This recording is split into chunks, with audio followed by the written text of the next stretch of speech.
I am Luciano Murchio. I'm 28 years old. I'm Mexican. I work for Cercle since January 2021. Started as a scout, and now since this season I am the new technical director of Cercle. I'm happy to be here to review the last months, to review what happened in the summer mercato, and to also give you some insights on what's coming in the next months for Cercle. The main strategy for this transfer window was basically to refresh the squad, to start a new cycle. What do I mean by this? Starting with the new head coach. We recruited Onur Sinel as our new head coach, mainly because of four things. The first one is that he has a strong personality to lead a high-performance culture. The second one is that he has real ambition to take Cercle to the next level, together with the long-term strategy. The third one is his proven track record developing young players, and the fourth one is his clear alignment to our principles of play, and also bringing a clear evolution in our in-possession principles. Together with this, the strategy was mainly on trying to find a balance between recruiting top talents and recruiting performance players that can have a direct impact on the team and that can help these young players to develop. It was really important to have an ambitious and a strong start in the transfer window, as we know how important it is to have a good start of the season. You can see that we had 70 incoming transfers, which 5 of those 7 we had before the season started. So we really wanted to be aggressive and to be ambitious in our approach before the transfer window started. And we also had 10 outgoing transfers, so we knew it was going to be a busy transfer window. Something important that we are considering this season when we did the analysis of last season is that we had to bring players with strong personality, with strong potential to be leaders. And we also have seen players stepping up that have been with Cercle in the last seasons or the last season, that have made this step in terms of personality, in terms of leadership. We have good examples with Christian Ravic, with Maxime Delange, who, despite of being young as well, they are players that have stepped up and taken a more leadership type of role within the dressing room, helping young players. We also have, for example, the examples of Edgara Sutkus, of Gary Magné, who are players that have nearly more than 100 games in the Jupiler Pro League, who are also players that can bring this type of experience to the team. This mentality and this personality is something that we demand every day from the players, and like I said before, we must be the hardest working team in Belgium, and every player has to be accountable for that, and every player has to show that on a daily basis. Looking back at the window, like I said, our main objective was to build a strong and balanced squad, to build strong internal competition within the squad. I think that we achieved the objectives of this transfer window. I think we recruited some very exciting young top talents, but we also recruited performance players that will bring immediate impact to the team. I think it's important to outline the two types of signings that we normally do in our project. The first one are the young talents, players from all over the world that we believe that have high potential, that we want to bring to develop and to allow them to thrive in a positive context for them to fulfill all their potential. And the second type of signing that we do is performance players, players that can bring a direct impact into the squad. When we bring a performance player, I can put the example of Peter Herkens on this transfer window. Peter Herkens doesn't need an adaptation period. Peter Herkens is a player that can immediately come and impact the team, and that's the expectation we have on him. The expectation we have on a player like him is that he helps the rest of the young guys to adapt, and that he brings this performance since day one. it's really important to be aware of this, because it's not fair to put pressure on an 18-year-old boy that's coming to Cercle to perform straight away. There are some guys that can do it, but this is not the normal thing that happens. So we need to provide these guys with the right environment, the right context, the right approach for them to be able to adapt as soon as possible to Cercle, and for them to be able to impact the team as soon as possible. In our strategy, a performance player is not necessarily related with his age. You can have a performance player that is 23 years old, but you can also have a performance player that is 30 years old. There is a very good example in this transfer window with Omar Diakité as well, who is a player that has nearly 60 games on Ligue 1 level. That also means performance, that also means impact. And regardless of his age, he is a player that brings experience and that brings an extra level of impact to our squad.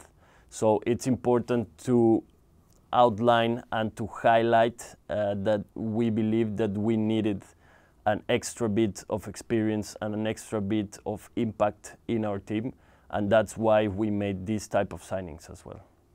Similar to the case of Omar Diakité, we have the case of Edan Diop, who is joining us from AS Monaco.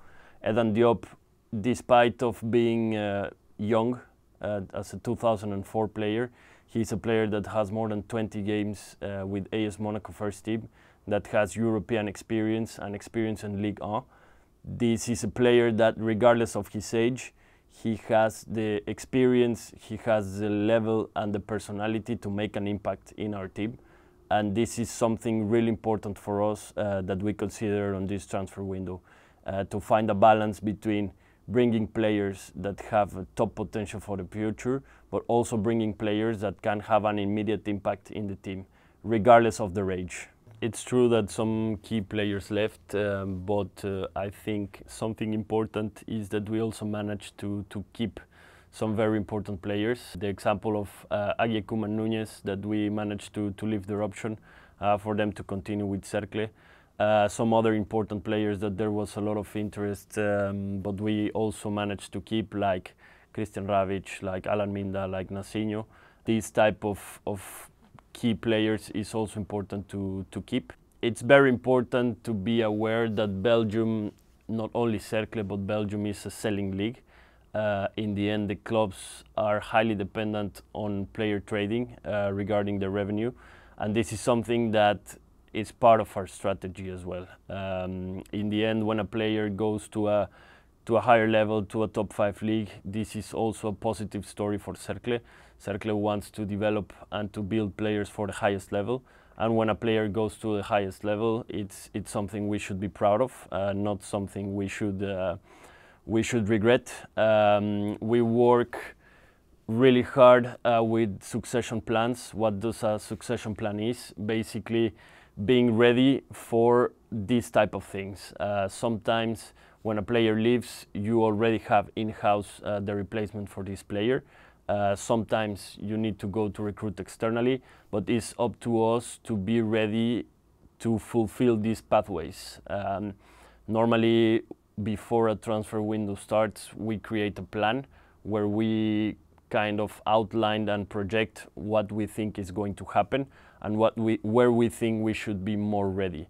In the end, scouting is an ongoing process of day-to-day work. Our scouting team works relentlessly every day in order to be ready to face these kind of challenges. The reality is that the transfer windows are very unpredictable, and you really don't know what's going to happen. You can plan and you can project for X, Y, Z, but it can end up happening something completely different. So it's our job to be ready to react at anything that happens. It's our job to be ready to recruit in any position that we can need during a transfer window. And it's also important to highlight that we also anticipated some of the departures we had. I think a clear example, for example, is Ibrahima Diaby. Is a player that we brought early in the transfer window because we knew that it was highly likely that Abu Francis was going to leave. So these type of things, you kind of plan for them, but then what ends up happening, sometimes you cannot control fully. For Cercle, it's clear that being young is seen as a strength. We like to think that being young gives us a better chance to win games. Why? Because we believe that our ideas and our philosophy is perfectly suited for young, energetic players that have the highest ambition to play at the highest level. I would say that our playing philosophy is completely on the same line with young players that can bring this energy, that can bring this intensity. And this type of football, you cannot play this type of football if you don't have a young squad. We believe being young gives us a better chance of being successful. But at the same time, you have to give these young players the tools and the support to be able to thrive in a context like this. One of the tools that the young players need is the support from the experienced players. I can mention many names like Hannes van der Bruggen, like Peter Herkens, even someone like Edgar Asutkus, Gary Magné. These are players that have more than 100 games in first division and that we expect them to support our young players in the team. Compared to last season, we believe that this season the most important thing to manage is the up and downs. We want to be as consistent as possible throughout the season, and we want to be able that the good moments are as long as possible and that the down moments, the bad moments, are as short as possible. This way we can manage to have a more consistent season, and it's important to be aware that when we lose 2 games in a row, we are not the worst team in the league, and when we win 2 games in a row, we are not the best team in the league. It's important to keep the feet on the ground, to work, and to go back to what makes us strong, which is our basics, which is our core principles. Our head coach, Onur, has a lot of experience, more than 15 years of experience in development teams, in development environments. This is a big tool that we have to use his expertise to be able to bring the most out of our young players. Cercle is a team, Cercle is a context where the young players are allowed to make mistakes as long as they give everything on a day-to-day basis. We want to be seen as the hardest working team in Belgium, and as long as a player gives everything for the team, for Cercle, for his teammates, we will always support when they make mistakes, which is normal in a development phase. The main ambition for this year is to bounce back. We believe we have in place enough quality, enough level, and we believe that Cercle has grown as an organization to be able to compete every year in the top 8 of this league. We want to go back to compete there following the strategy that has made us successful in the last years, which is developing young players from all over the world, combined with top performance players that can bring balance to the team. Doing all of this on a very specific style of play, trying to be the hardest working team in Belgium and the most intense team in the league. We believe we have in place the foundations to consistently be a team fighting for the top 8, for the top half of the table, thanks also to the investment of our main shareholder on our new training ground. These are all tools that add to the ambition Cercle has to be consistently fighting for these positions in the table. Our ambition is to keep making steps, is to, like I mentioned in the beginning, to find an evolution in our style of play.